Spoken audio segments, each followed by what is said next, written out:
I've been on the hunt to learn and master a new skill that will benefit me the most, opening up multiple career paths for my future. So I'm giving myself the next 24 hours to learn as much coding as possible to help kickstart my learning journey. The goal for the day? Well, I'm hoping that by the end of this challenge, I have developed an easy, simple game for my dad to play. In just over a week, my dad is turning 50, and I really want to make him a gift that doesn't really ever expire. So I think this challenge will hold me accountable to actually get this gift made for him. I also got him these ducks, if all goes wrong. This is my 24 hours to learn code challenge. To begin, let's see what I need to create this game. I hit up good old Google to search for coding languages that allowed me to create apps or games. From what I remember in my computer class last year, there are different coding languages that are somewhat associated with a difficulty. For example, I remember Python being the easiest language to learn, and then the hardest language to learn was C++, or something like that. And while I was scrolling on Google, I found that every coding language accomplishes different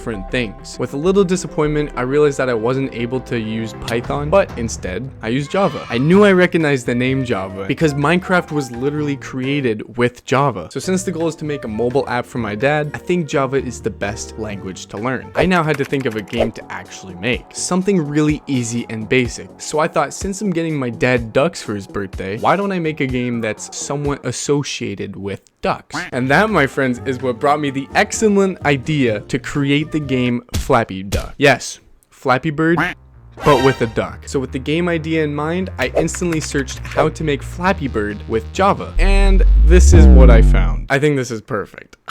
After reading through this beautiful website, I first needed to think of exactly what I wanted my code to look like, or game to look like, for this will make coding the actual game much quicker and save a lot more time. So this is the simple path that I came up with. Follow the website step by step, and then replace the Flappy Bird with a duck. Seems simple, right? Let's find out. Okay, now that I've downloaded everything I need to make this game for my dad, let's finally do it. So I opened up all the softwares, took a big deep breath, and began to follow the website's instructions. The experience was so incredibly calming, easy, and it just felt like I was learning to code better and better within each step. I followed, getting closer and closer to becoming a professional programmer and creating an amazing game for my dad to play. Ha! You thought I was being serious. This is what it actually looked like. Oh my gosh. Oh, 4 more errors, and I don't know what they mean. Oh, I've been at this for over an hour and I haven't accomplished anything. Change of plans. I'm ditching the website and I'm gonna follow a YouTube video. Screw you, bird! Okay, the video I was watching was posted 9 years ago, which means everything in the video was 9 years outdated. So all my softwares, all my installations, and some of the codes didn't work because I needed to have the older versions. At this point, I had to decide if I actually wanted to create this project for my dad or completely ditch it. I even questioned if I would even be able to learn code within the 24 hours. It was a really tough decision that I had to make, and it was mentally draining. So I decided to take a small break outside, have a little snack, and chose to get this project completed for my dad. So I found another video that was released a month ago by Mr. Kenny Yip Coding. I will now be watching his video as a third attempt and follow all of his instructions to see if I can actually code this game. Let's get to it. Okay, I just installed everything I need. I have hope. Please, I'm praying I get this. This is my duck. You like my duck? Surprisingly, this actually went much better than my other attempts. Yes! We got a window. And overall flowed way nicer. And I'm being genuine this time. It actually was going so well. I just fixed up some of these codes at the bottom here. We run it. We get the Flappy Duck window. We get the Flappy Duck window, ladies and gentlemen. Oh, it's all coming together. Yes, sir. What was really nice about following this video is that he explained the functions of the codes that we were using and how we can change them to get to our goal. There he goes.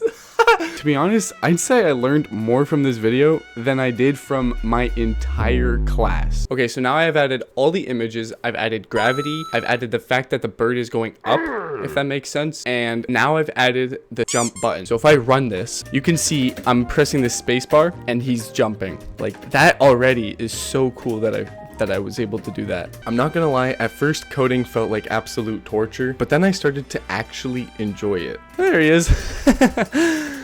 Oh man, this is so fun. I'm not gonna lie. But there was no time to waste, and I had to lock in. So now the next step is to add the obstacles, aka the pipes. We are getting closer. Look at this. I got the duck and I got the pipes. Now obviously I can go through them, but just like that, we've already got different heights of the top pipes. I did not mean that to rhyme, but that is pretty sick. And sooner than later, I was able to make the game stop when the bird either collided or fell off the map. That is sick. That is sick. I think I've been at this for probably 4 to 6 hours. This is what I've got. I'm almost done. I've got my bird. All right, there's a scoreboard. And as I pass each pipe, I get a score. Now, when I die, it says, "Ha, you duck and suck." And then my score. I think my dad will love that. Future Andrew agrees. But whoa, what are we looking at here? Oh. This is the last code that finalizes the project. Alright, that right there was the last code that makes this game playable. Let me show you. So all of this code, everything that I've just shown you, leads up to me playing this duck game, dying, and the last code allows me to click this spacebar, and I keep on playing. I just hand coded my own game, Flappy Duck. Wow, that feels good. But I did not just stop there. I needed to customize it to not look like Flappy Bird anymore. The name is Flappy Duck. So with that being said, I looked for images online to replace the pipes as well as the background, so it best suited the theme of my dad going duck hunting. Then all I had to do was replace the image files in the code, and this was the end result. Clocking out at roughly 8 o'clock p.m. Oh shit. Clocking out at roughly 8 p.m. May I present to you Flappy Duck. Oh my gosh. Oh, we did it. We did it. You guys can say how scuffed it looks. I don't care. I made this game, okay? So that's what happens when you dies. This is a rifle. This is a duck. And then this is supposed to be my dog, Riley. And the rest of that word is fetch, as you can see on an angle here. And that's because the whole theme of this was like my dad going hunting, and he brings my dog to go hunting. So I tried to include my dog, a hunting rifle, and then the duck. I changed the background so that it's not, you know, like Flappy Bird. I'm hoping he'll like it. I think he'll like it. I'm very proud of this. I'm glad I went through the beginning torture to get to this point. I'm gonna be completely honest, I don't really get many things from my dad. I don't think I really show appreciation that much for him, so I think this will actually be a very good gift. Like, it'll show that I put work in for this gift. And again, if it doesn't work, if he doesn't end up liking it for some reason, I got the ducks, right? The ducks got my back. So anyways, I think I'm gonna continue to learn code, maybe specifically games, because this is really fun. I hope you enjoyed my adventure throughout this learning journey. If you'd like to see the challenge I did last week, you can click wherever it is on the screen here. Make sure you do something nice for your dad once in a while, and I'll see you in the next one. Goodbye.